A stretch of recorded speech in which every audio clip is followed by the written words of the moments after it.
Welcome to Pandora's Awareness Podcast, a place where we collect stories and circulate life-changing wisdom. I'm your host, Asher, and our guest today is Trish. And you're here because we get to talk about dreams. And I'm curious about some of those dreams that you have in your diary, wherever you written them down at. We get to talk about those. So if you don't mind telling us where you're hailing from, what you specialize in, how you adding value to the world, and who you've been a hero to.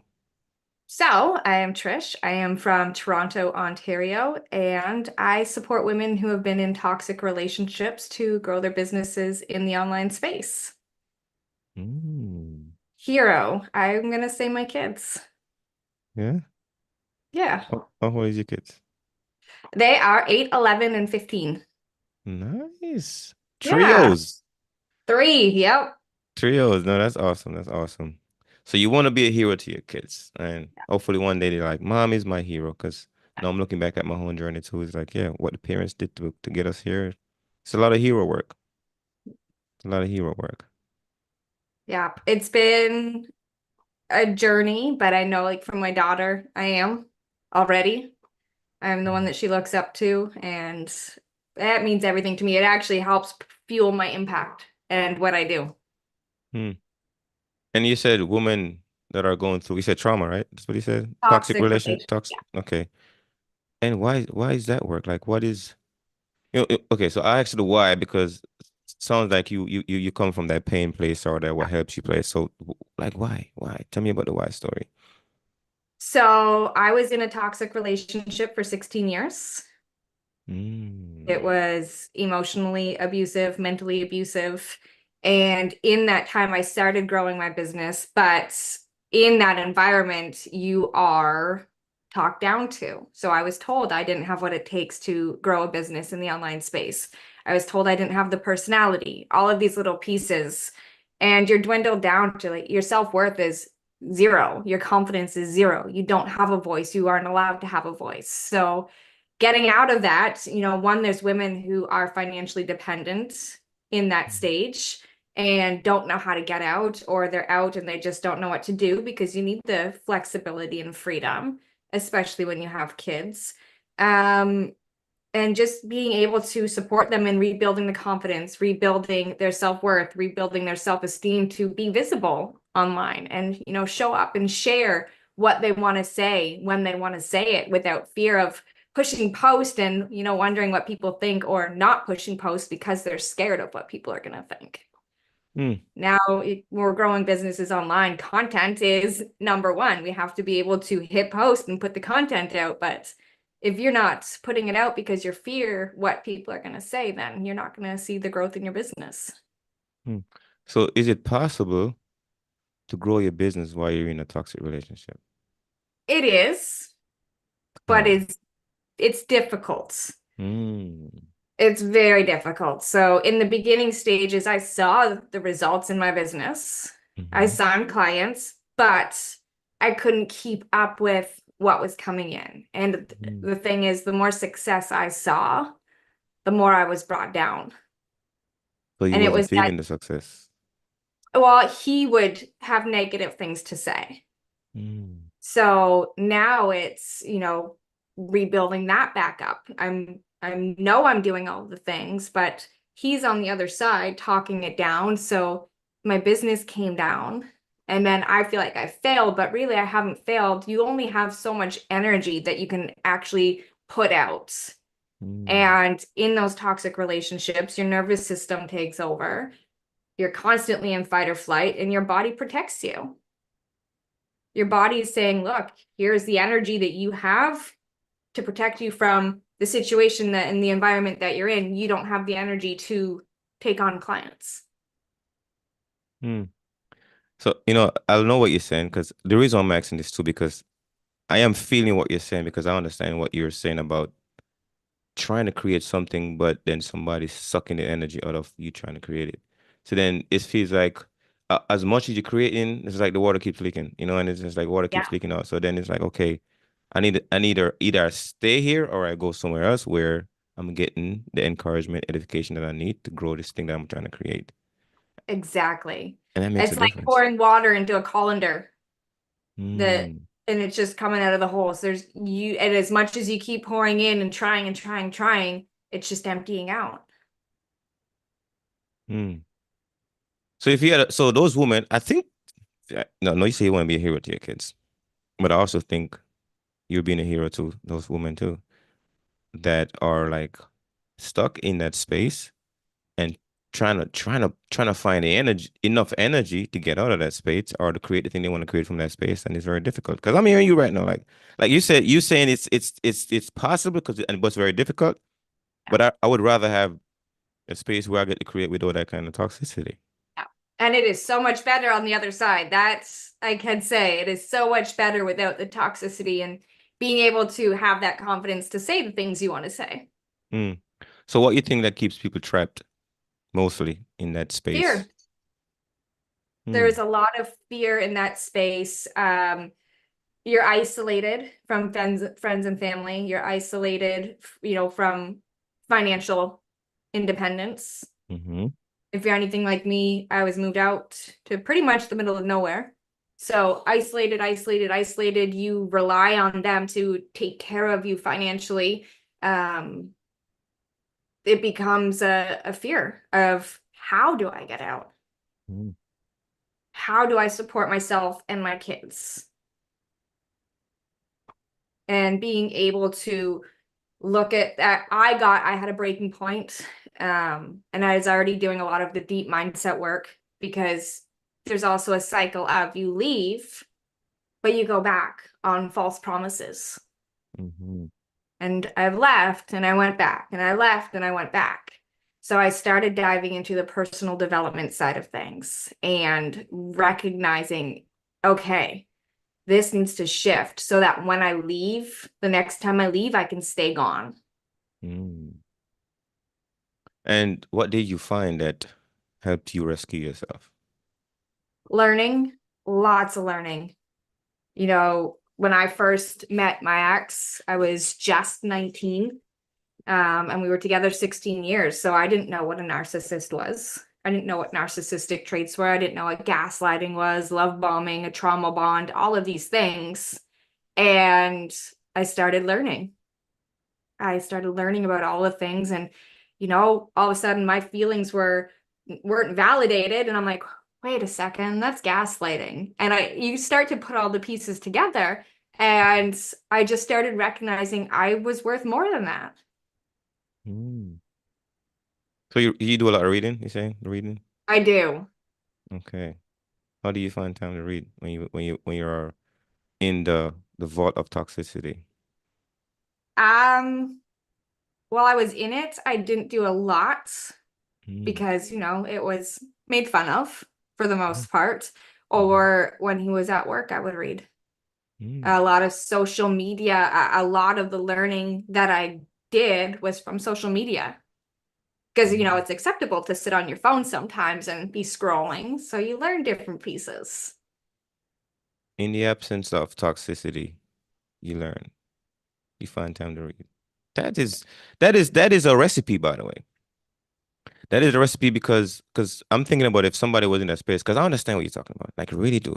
As I'm do my journey of really working on me, I realize that when you in those mindset, like those mindset shift or those mindset hop or those mindset like dimensional move, like it makes a difference because you're gonna be in a space, you get stuck there, and then you might find something, either a lesson or something that comes back and help you move one more step further, and you keep moving before you know it, like, oh my God, I can actually run away. Yeah. And then you run away. And it's just building blocks and building blocks and building blocks. And then you get to that point, something sets you off and you're done. Mm-hmm. And, All right.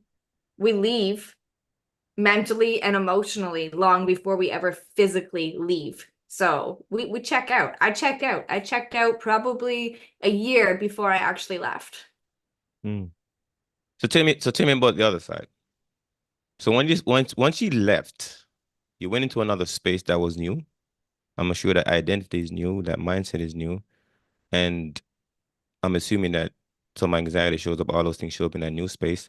So what were your nurturing community like? Well, like who were those people that nurture you in that space? I have such a strong support system. a lot of women that I met online that I've never actually met in person that were just there to be supportive. I had my family. I know a lot of women sometimes don't have their family because their family's pushed away. Mm-hmm. Um, but it was really honoring myself and honoring having compassion for myself and what I was going through and what I was experiencing. Because when I did leave, I went through 6 months to a year of severe anxiety that Mm-hmm. led to panic attacks. Mm-hmm. And it was being aware in that moment and being able to like anxiety isn't real. It's our own thoughts that it's ultimately just messing with us and the chemicals in our brains. So being able to recognize, okay, this isn't happening. I'm safe. I'm okay. Breathing, breath work became a staple every single day because it is the quickest way to really just connect, get out of your head, connect back into your body and Mm-hmm. calm your nervous system. Mm-hmm. So having the compassion for myself of where I was at, your nervous system, when it starts healing again and coming out of the fight or flight state and back into a regulated state, you're exhausted because you're wound up for so long. Like I was wound up for so many years that I would just sleep, and having the Mm-hmm. compassion for myself to allow that rest and not, feel guilty about it. Because a lot of us we're still in the hustle culture of go, go, go, go, go. And if we rest, it means something bad. But when you come out of that state, you have to allow your body the time to rest. Mm-hmm. And I think I know why you're exhausted. So here's the thing that I recognize. 'Cause I know exactly what you're talking about. I made an identity shift too. And I'm feeling what you're talking about as far as like, oh yeah, I got exhausted. Because when you're not being yourself, like it's exhausting trying to be somebody else when you're not trying to be you. Like, just imagine your whole 16 years you was being somebody other than yourself. That's an exhausting process. And when you finally stop and like, okay, now I gotta do something else. I gotta be the version of me that was trying to come out that couldn't come out. And now you're like, oh my God, so that's like that. You need to rest Yeah. because you've been on high for a while. So now you rest. You feel paralyzed. You feel stuck. You're in that place where it's like, I need to grow now, but I'm anxious. It's the cocoon. Mm, We can see all these images online of the caterpillar that cocoons and becomes the butterfly, but that is such a real life stage of being able to shift into. And a lot of the pieces I share with my clients, you're never going to be the person you were before that relationship. But mm, now in this moment, you get to decide who you want to be moving forward. And you have that experience as a foundation for who you get to be now. And mm, we don't have to be controlled by those experiences. They don't get to control us anymore, but they get to be a baseline for how we show up and how we serve and support others. mm. And we get to go through that magical cocoon stage to get Okay. there. I'm gonna use this analogy because I'm using this for everything going forward. And if you're gonna hear, you can be like, actually, I'm using it too. But but it's the idea that your life is like a museum, and you get to take people on a tour through that museum, show them the artifacts, show them the treasure you've collected, the art, all those so forth and so on. You get to pick what you want to show people when you show them. Like, I'm gonna take you to it, give you a tour. Yep. And so now we're going through your story, your museum of life, your past, your history. You give us a tour and you talk about that thing. So now if you had to touch on the other things that was probably some awesome dreams that you had that came through on that museum tour, what would you show us? What I'm creating now. Mm, What I'm creating now is the vision that I have had since so when I very first started my business, I met a girlfriend of mine at a coffee shop and we were kind of brainstorming and she's like, well, what do you want to do? I'm like, I want to mm, help people. mm, Didn't know how. I didn't know what that looked like. And now I'm creating that dream and it's becoming bigger and bigger and bigger. mm. And let me ask you a question before you get to that dream. When was that dream first birthed? Like when did it showed up or conceived? When was that? That was 8-ish years ago. Mm. because I had just had my daughter. Mm. And what did that feel like? That you know it was supposed to be a dream. What was that feeling? It, it was like this, I can't even, this deep desire Mm. because I didn't know what it looked like. I didn't know how it was going to come together. I didn't know that, 8 years ago, I just had a little girl. I didn't think I would be here today. Where I Mm. am, single mom of three, doing exactly what I want to be doing. I didn't know the how, and that's the best part. We get to open up the how, we get to have that desire, that deep desire, but we don't get to control how it happens. Mm. But what is the dream? To reach the women and support them who have been in these toxic relationships. Okay. So now we gotta take this conversation 3 years into the future. What would have to happen for this dream to happen and you'd be happy with the progress of this dream that you want? I want to be speaking on global stages, Hmm. sharing my experience, sharing my journey, connecting with the audience and, hearing about their experiences, hearing about their journey, and being able to just share those moments of pure connection and love and yeah, you like a knowing and a safe space Hmm. And why is that dream so important to you? because it's something I wish I had. Hmm. I've noticed the more I speak up, the more I share my story, the more women who are coming forward and they all feel alone.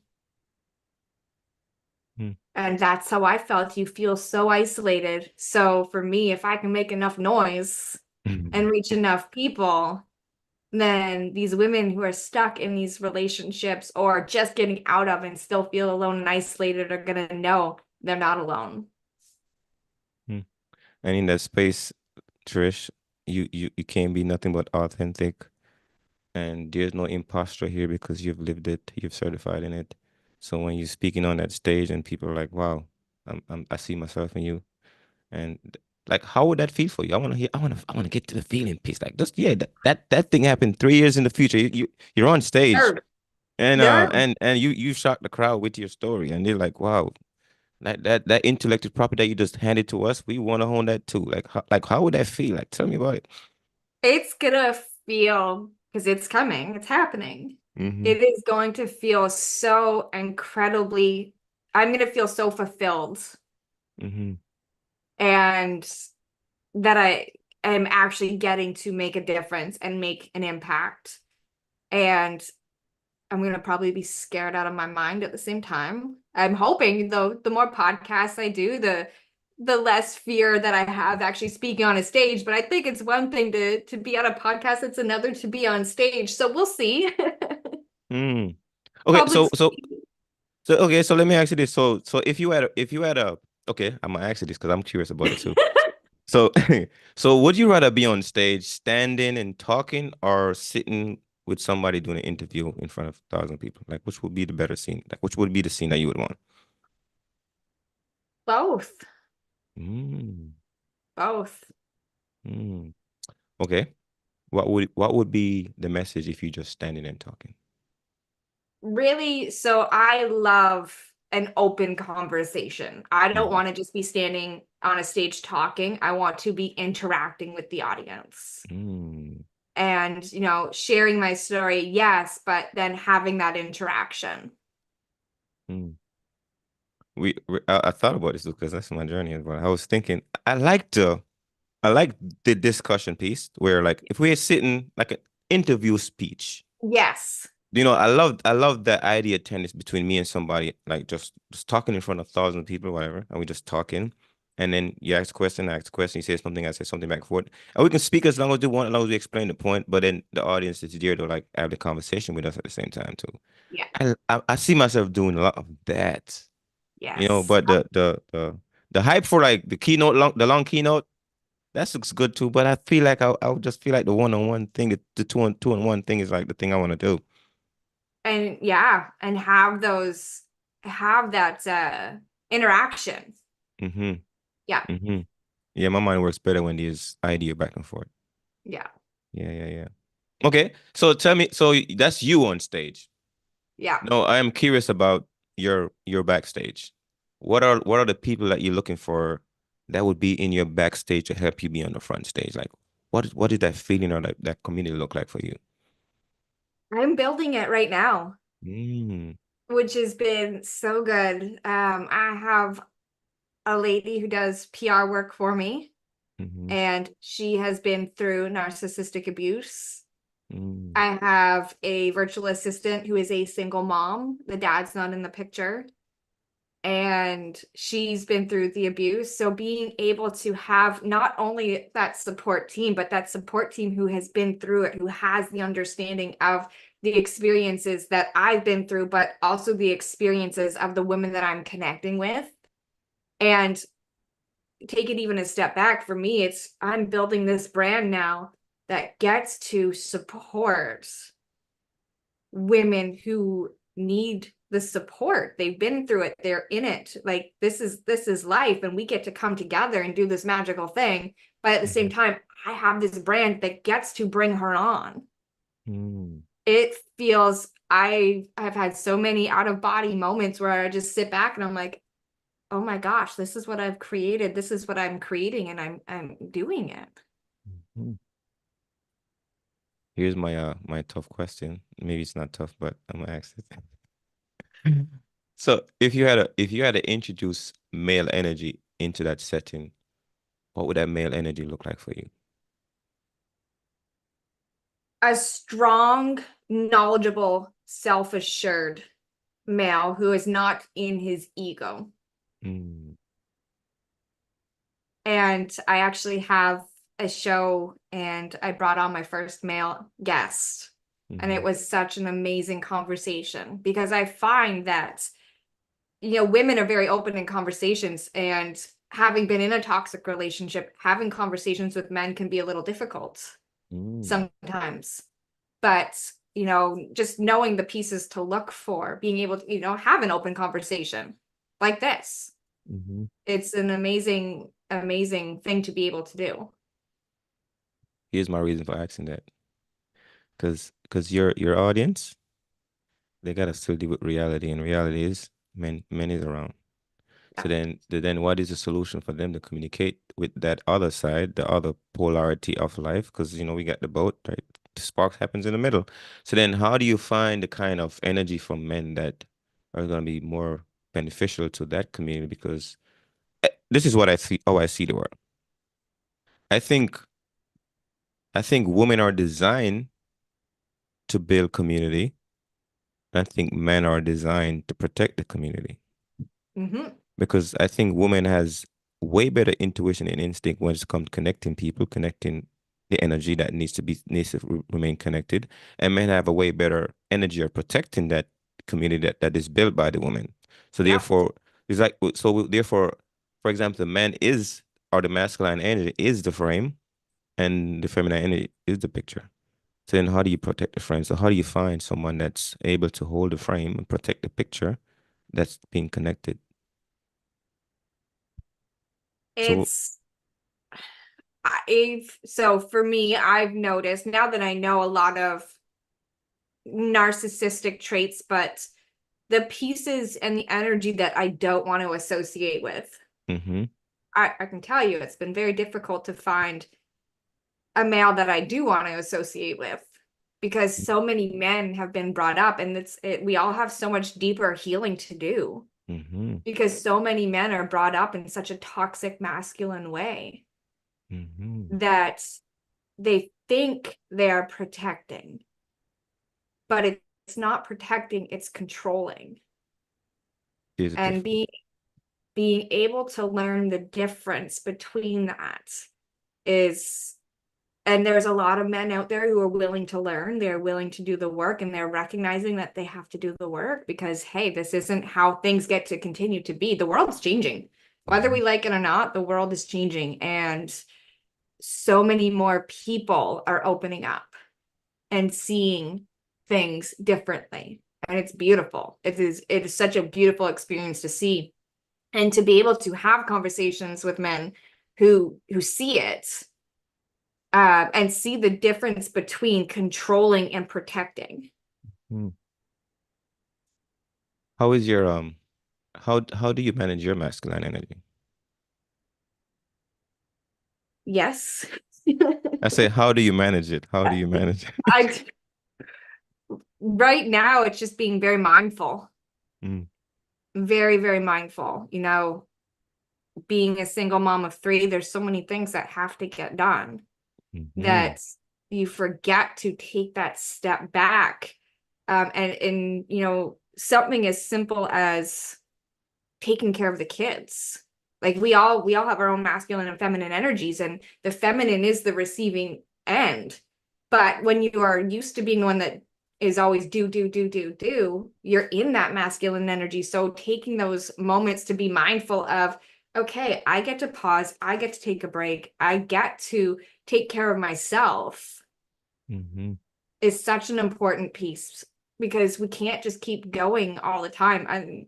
I've said it's a lot more recently as well that I'm getting way too used to being on my own and being independent and doing things for myself. And I'm recognizing that because tasks that you would hand off to a male, I don't even think about it and I'm doing it. And even if I have someone over, I do it instead of, okay, maybe you should be doing this. Mm. You know, I'm gonna share a story with you because I kind of put these two terms together that helped me start seeing things. So when I retired from the military, I had I had to find my so I call it so we got a PhD, my philosophy in doing, right? And I got my PhD, my philosophy in being.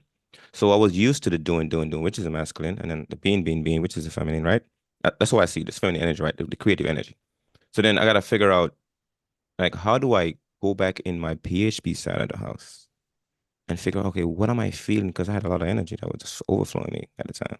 How do I do it? Because if not, I would jump back into doing and I would keep doing. And then I would never recognize the reflective point I need to have and look at the things that are happening, measuring my gains, so forth and so on. I was not doing that a lot. And I was like, oh my God, this is very important to sit back and let the energy catch up. Right. And I was not letting the energy catch up with me. I was just running. So now you're in that space of the PhD side of the house, and you're like, wait a minute, my PhD needs some time too, because it needs to catch up, Yeah. and that has to happen. So, like, tell me about your experience. It's been really recognizing, again, getting out of my head and back into my body and asking myself every day, what do I need? Mm, If I can do the bare minimum and like I have a to-do list every day for my business and there's two pieces that I have to do minimum every single day. And if that's all I get done in those days where I need a break, then that's all I get done. And I know I don't feel guilty anymore. In the beginning, I would feel guilty because I have this whole to-do list and I have no energy to do it.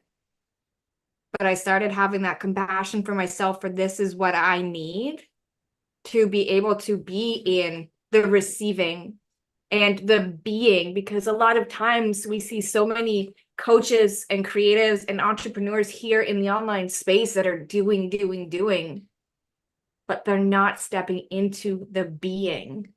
mhm, And then they're getting frustrated because the doing isn't working, but you need to take that step back, that pause back, and be the mhm, person who has what it is you're creating.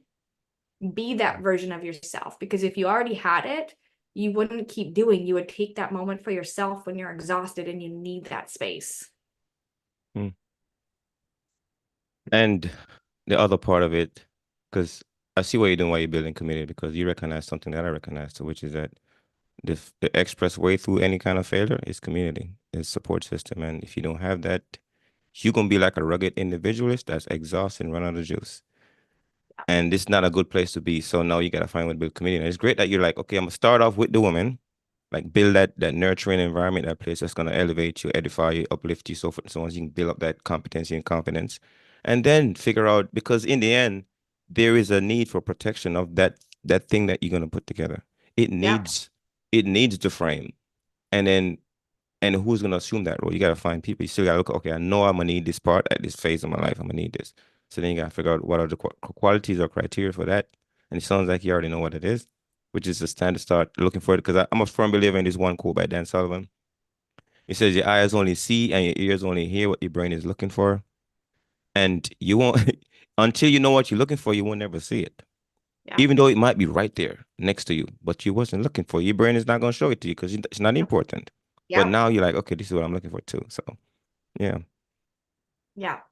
And I'm very, very open to the possibilities. So I Hmm. don't like to close off my thoughts. I'm very, very open-minded. And it's, I love it. I love, even having those conversations with other women, because those are mostly my conversations, just like opening them up to the different possibilities of what's around and, seeing things in a different way. Mm. I like having conversations with women. I don't know if you noticed that. And I recognize it after I was talking to this other lady. She's quite spiritual, got some clairvoyance going and so forth and so on.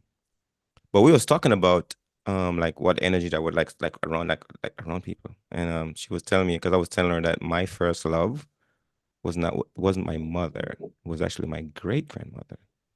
And I didn't realize this, so I started doing my PhD work. Yeah. You know, I was like, oh, what's going on here? So so looking back in my history, I'm like, okay, I remember the most time I've felt hugged and comfort and edified, so forth and so on, from my great grandmother. She was the one that really gave me that. So I kind of fell in love with her from that place. I love my mom and everything like that, but I'm just because my mom was a discipline. My mom captured a lot of masculine energy. She was a very strong woman.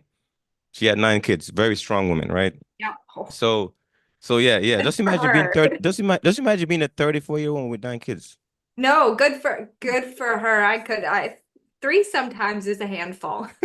Yeah, she had 9 and 34, but she went through that. So, but I started recognizing some of the disciplinary role that she played. Um, how it affected me as a male. How it affected me as a male. Like it affected me differently. So then I realized the energy that was surrounding me was this whole time was been my great grandmother. And the lady was like, "There's a woman that's energy that's following you around." She said she could see it. I'm like, "Oh, gotta be her." Hmm. Right. So then then that was my other validation of like, who do I want to work with? Because I've been thinking about like the people that I often have resonate with and get a lot of connection to a lot done with was often women. And she was like, "I think your work is supposed to be with women." So Yeah. then I started taking it serious. I'm starting noticing that even I do stuff, a lot of women show up. I'm like, why? Because that's my purpose. The effect that Yeah. really. That's your Yeah. purpose. And I can feel you, my friend. So yeah, congratulations to you. Thank you. I love it. I would like to expand into helping men because I know it's not just women who are in toxic relationships. Hmm. Um, it's just something that hasn't come my way yet, but I'm always open to it. Yeah, and I wasn't saying like helping men. I was saying helping the woman communicate with the man Yeah. because that's the other Oh, part that yeah, that's that's a whole other story because it's learning to trust again, right? hmm Not only learning to trust yourself, but now you have to learn to trust someone else. And when you've been lied to for so long and you've lost that trust in yourself for so long because hmm you let yourself put up with the way you were treated for so long, it's a scary. I'm still going through it. mm I am still going through it. I am still healing every day. And I don't think it's something that's going to stop anytime soon because with each new thing, like when your mind is built these chemical processes to react the way that you do, it's one recognition is the biggest piece, but like the little things that come up and you just pause for a moment mm because you don't realize, oh, this is something so small, yet it's just affected me in such a big way. mm. And you get to reflect on that and then move forward from it. I feel like asking this question. What is the one thing that bothered you the most about that entire experience? That I didn't trust myself and leave sooner. Mm. So then I would say that is the one thing you solve, and you solve everybody else's problem. So you didn't trust yourself enough to leave sooner.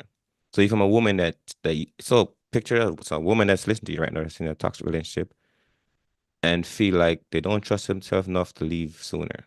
what would be the recipe, or what, if maybe you don't know the answer right now, but what would be that thing that you would actually need to put yourself in the role of the person on this hero's journey where there's a plan, the hero journey story where you set up because you really want this thing, Mhm. and then you encounter an obstacle. The obstacle beats you down, make you feel like you're frustrated, stressed, overwhelmed. But then here comes a guy that offer you this plan and say, hey, try this plan, and that plan help you avoid failure, end up in success. So if you got to put that thing together now for the person that listened to you, like that you're gonna be a hero to, or show them be a hero for themselves, and the person I say, hey, if I had this thing, I would trust myself soon enough to move out. What would that look like for you if you had to think about it, imagine it?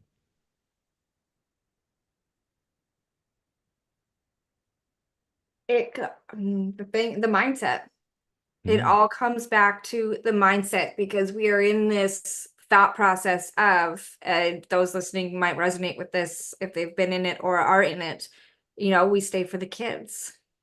mm, A lot of women stay for the kids, and a lot of people outside noise, it says stay for the kids, stay for the kids. Well, it does the kids, and that, my kids were my reason for leaving. And then I had already started picturing that. And so it was doing the mindset work to trust myself to leave. And you have to, it's not just a snap your fingers and you up and go. I know that. It's a process to get all of the things secured, but it's taking those steps to do it because no one wants to live with emergency bags packed and hidden somewhere in case he snaps one day and you have to leave. That's not a way to live. And if you're living like that, that's your sign to do what you need to do. So a part of my bigger dream and what I'm working on is a website mhm, and resources for across Canada, for each province, for women who are in these toxic situations to be able to get support. And I'm doing it for across Canada and across the US mm, because I want, that's what I said, I got to make enough noise. I want someone who is stuck in this situation and needs support to be able to go to my website, go to where they live. And if I can't find something close enough to exactly where they are, it's still in that vicinity where they can get the information for where they are so that resources can get out there and shared so that you can make those choices. mm, And it comes down to trusting your gut, and we stop trusting our gut. Women stop trusting our gut in those situations because we didn't listen to it for so long. Why should we listen to it now? But if your gut is telling you to get out, don't make up excuses, just do it. mm. You said something. The kids were the reason for leaving, but they were probably also the reason for staying for some people. And then, the map to this journey. So I'm looking at the map. I'm trying to see this map now that you're laying out. This map to leaving, or this map that'll keep you from staying. And what would that resource look like? It's probably going to take a lot of work, right? Pretty much that's why they got to call you and talk to you. Come talk to you about exactly how they're going to map this thing out because it's going to take a lot of like idea, brain sparking to figure out exactly what is the thing that's going to be that catalyst. Like, hey, this thing is going to pull me out of the fire and what this thing look like and how I'm going to get there.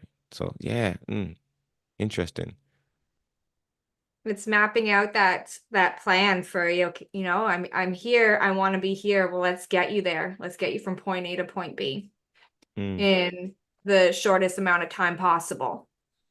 mm. And yeah, I would wrap with the saying this piece because you said it earlier, the mindset piece. And I want people to think about this.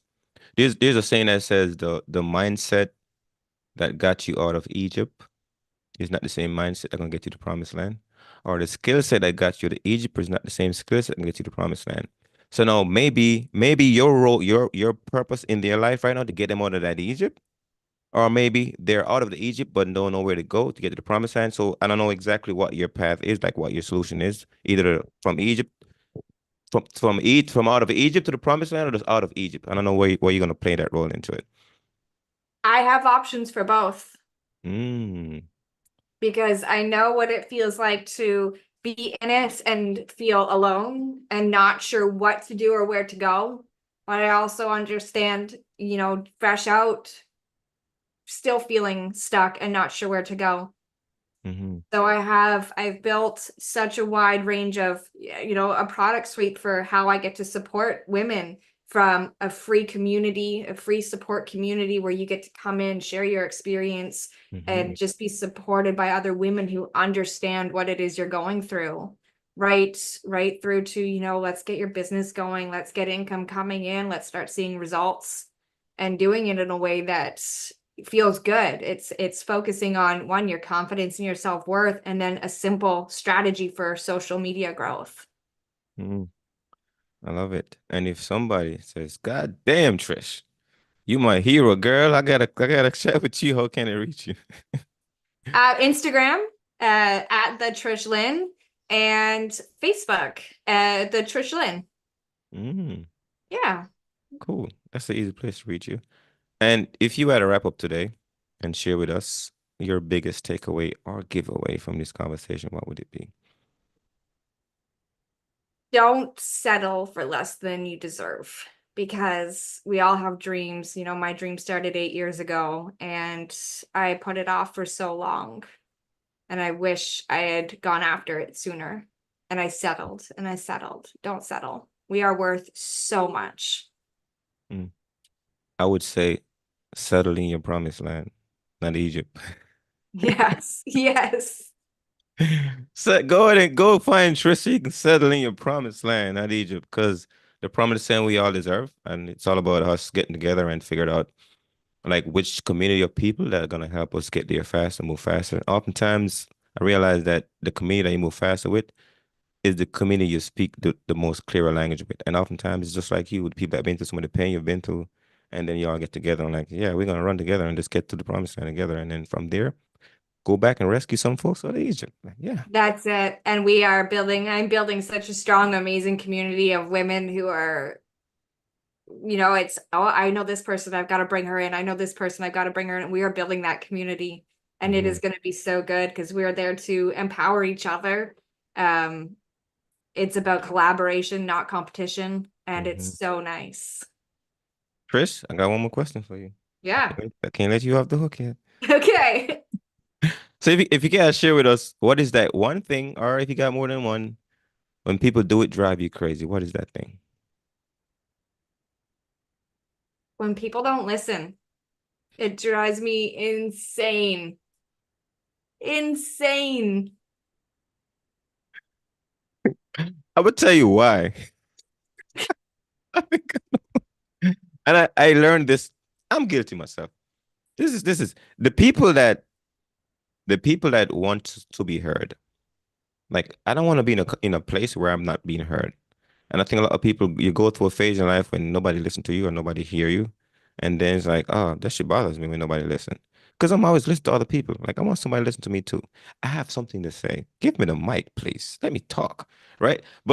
And I think I can feel the fever over here because I think you say you want to be on stage. That means you want to be heard. So I can understand where you're coming from. And I've learned, I've gone through those experiences where I'm not listened to.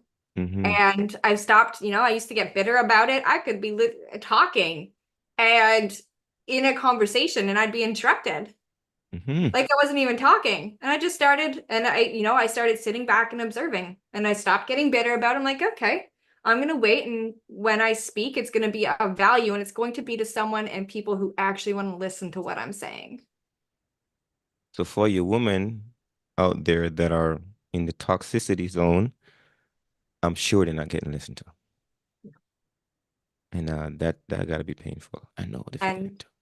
yeah, it's painful, and that's part of regaining your voice and being able to show up and grow your business is, being listened to and heard. And when you come into my space and my community, even if you're not, in the stages of growing a business, your story matters. What Mm. you've been through matters, and having the, like, I'm here for it. I'm here to listen because I see you, I hear you, I was you. Can I, do I have 10 more minutes with you or 5 to 10 minutes? Do I have that time with you? I'm not sure, but I'm Okay. good.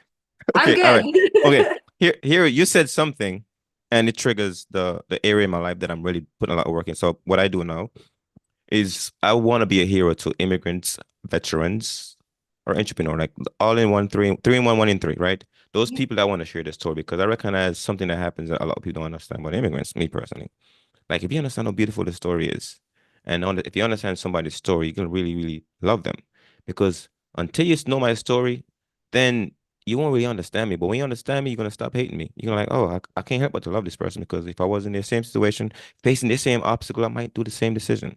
So now I get to do. So now when you says, the story matters. And here's my challenge for a lot of people out there, and this is one of the service I offer to as well is like I say, Trish, you have a great story you want to put out in the world. Just put your story in 10,000 words. 10,000 words, and then maybe six of us come together, package that 10,000 words, share that story. So that's what I do with my immigrant community. And I realized I've gotten so much things about these people by just reading their story. And what happens once they write this story out and look back at it and analyze, and you got a lot of tools to analyze your own story now and figure out exactly what's the underneath rules, principles, value that was managing your life, running your life. You get to see those things and then you get to figure out, okay, what was the mindset that was running me this whole time? Yeah. And the opposing mindset to that mindset. And you figure out, okay, that's something I can teach now because I understand me. So Yeah. it's such a powerful thing. And it's based on the big question, how did I get here? So what I ask you the same question, how did you get here, Trish? Now you get to take me through your museum, show me all your artifacts, the treasure that you collected, all those things, the points that the destination you've been to, all those things in your museum. I get to go take a tour. And through that process, we start seeing value in each other's story. And that's the beautiful thing I discovered. I'm like, man, oh my God, this is gonna be the thing. So I can hear that in your community as well. So yeah. It's it's an I love connecting and Mm, sharing with other women. I spend a lot of my days, doing that and building those connections because mm, first, like a lot of coaches in the online space, are preaching money and money mm, and money. And I'm like, impact, impact. I don't sell. I forget to sell. I'm the worst. I'm the worst person in the online space because I forget to sell and I will hmm. sit and give so much value that I Well, forget because I'm building the connections. And if I can help you, but you can't be in my space, in my container, which, I've started again, I've broadened my product suite for the women who are just getting out or, are still unsure about investing in themselves. hmm. Because that's a big one. To trust yourself, to invest in yourself is a huge piece. I started a membership for that, but I will give you all the tools. I will give you everything you need because I want to see you succeed, whether it's with me or not. I'm gonna have you not to sell yourself short here, Trish. I just met you today. I'm gonna tell you right now, you gotta make an offer to the people that are listening to this because if you don't make an offer, and I'm a firm believer in this, like we gotta pay for the next level of mindset. We gotta pay for the next for the intellectual shortcut that somebody have sacrificed so much to create. Like we gotta pay. If not, we won't value it. And I don't see money as money. I see money as the currency that help you flow to the next level. And where you put your heart at is where you put your money at. And sometimes you give somebody something for free, they will do it, but they won't value it because it didn't cost them anything to think about it. So I would say, Trish, I want if you do have an offer to make to these people that are in that toxicity Yep. zone that want to come get like what's the offer you would make them? So I have a membership that's on founding member pricing right now until October 1st, Mm-hmm. and we have 6 calls a month. One Mm-hmm. is networking, and again, it's all the women I'm bringing in. I've been in toxic relationships so that we all understand each other and can connect on that level.